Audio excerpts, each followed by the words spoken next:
Hey, how you doing? This is Andre Butler with Ultimate Goal Sports. I'm standing here with Coach Herrera of East Union High School.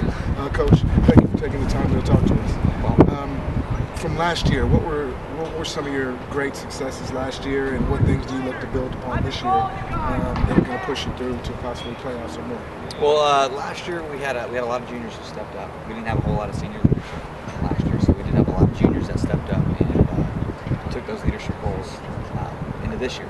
And I think that's what you need as far as continuously building those leaders year after year. You got to have those guys that are going to be those models for the freshmen coming up, the sophomores coming up. And so I think this group right now is probably who we're leaning on as far as helping us get to that level of the playoffs.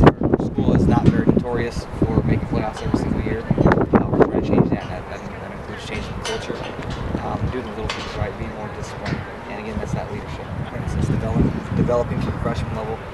So when they come up as a varsity player, it should be clean cut and dry. There should be no question of who your leadership is. And that's something that we've struggled for a long time in this program is finding those leaders.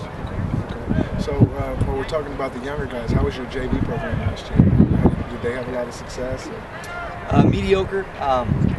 They were a 500 ball club last year.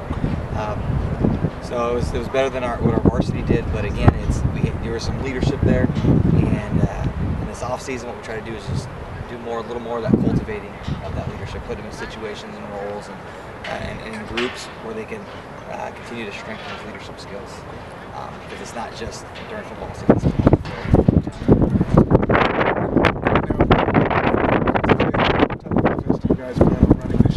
We are called a spread.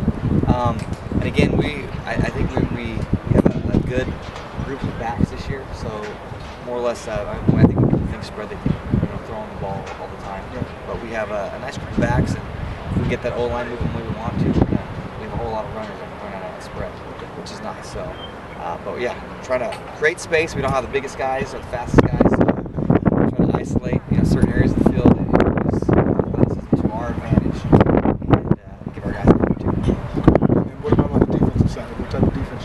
defense, kind of the same thing. It's a 3-4. That's our base look, and again, it's what we see in our league. We see a couple teams that are smash mouth, but we're seeing more and more of that spread on the field. So again, it gives us an opportunity to put more of our athletes on the field and give us better matchups.